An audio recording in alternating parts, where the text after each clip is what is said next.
take the number of passengers in a jumbo jet. Add in the capacity of London's Wembley Stadium 1,000 times over. Now throw in every single person in the United States called Justin. PCR. And for good measure, the entire population of Brazil. Now that, roughly speaking, is the number of meeting participants on Zoom every single day.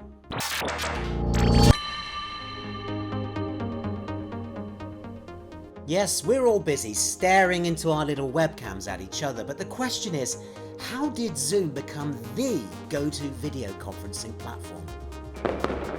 Well, to answer that, you have to go all the way back to 2011 in Silicon Valley.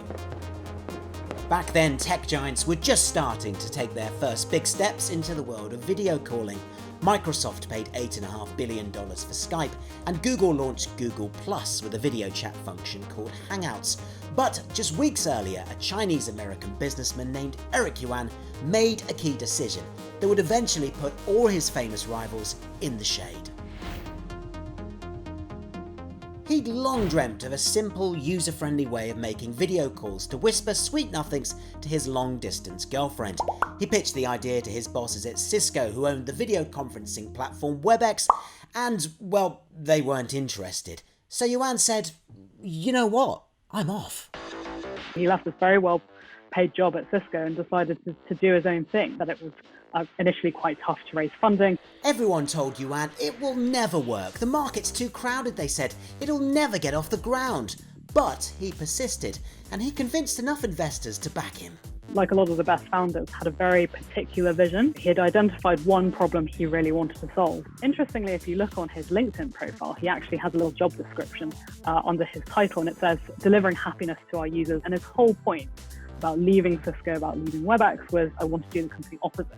So what was it that would make Zoom stand out?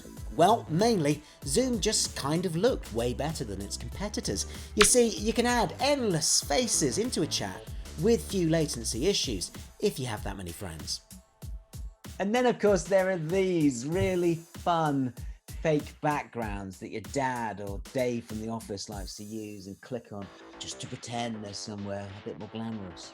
Plus, of course, it's kind of easy to use. Your nan can probably log on easily, and we can all record our conversations with just the press of a button. To put it kind of simply, Zoom is fun. Something that's certainly very appealing to a lot of users potentially is the fact that it's an independent company. You know, it's not owned by Google, Microsoft, one of the big technology firms. Zoom was free. It was very easy to use. You didn't necessarily even have to sign up if you joined someone else's meeting. So all of that, the jargon is frictionless sign-ups. All of that was made very easy. By 2013, Yuan was building a strong reputation for his innovation and his dedication. This was a critical time for the company. He knew if he could attract the key big investors, he could be the toast of Silicon Valley. If we look at how companies like Facebook really took off, one combining factor is often who invested in them. And Zoom had some major Silicon Valley investors who would make it their mission to keep using Zoom software. They started forcing adoption to all their contacts. With the big clients came big money and a big milestone. In 2017, Zoom achieved unicorn status, a term for a startup that has reached a value of over $1 billion. True to its name, Zoom was now zooming. And in 2019, when it went public, its value had risen to $16 billion. What no one knew then was that just around the corner, everything was about to change. The world must prepare for a coronavirus pandemic. Today, I am officially declaring a national emergency. You must stay at home. COVID-19, when it came to video conferencing, just rose the water and all the boats went up, some more than others. Those that were ready for large numbers of people to jump on their networks were in better position. But it also accelerated the adoption of the market. People who wouldn't turn on their cameras were turning on their cameras, both at work and outside of work.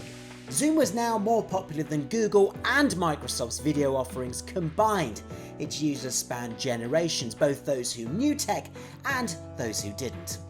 Suddenly, if you said to anyone, "Hey, let's Zoom," they all knew what you were talking about. Occasionally, you'll hear a platform name used as a verb or as a noun, and that is some degree of accomplishment.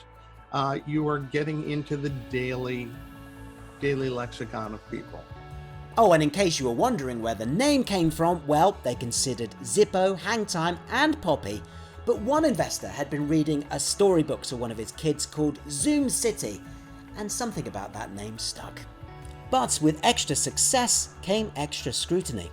Hackers were able to exploit security flaws to gate crash meetings. Hello? Hiya, I'm a Zoom bomber. Yeah, who are you? I don't know you, go away. The company was also heavily criticised for selling its data from its iOS app users to Facebook.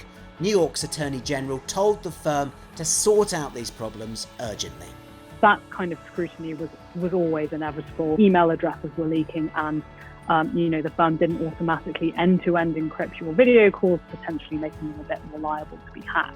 Video calls are now as integral to our education and our social lives as much as they are for business, but Zoom has to find a new way to expand to make video calls as easy as phone calls for sales teams or help desks, or by syncing it to popular office tools like Slack. A lot of the conferencing companies have a big vision on this, and what has happened is just enabling this to move faster. This $100 billion company has some fierce and well-funded rivals in a market that has suddenly ballooned. Zoom's next call then will be its most important yet, and it certainly can't afford to go on mute.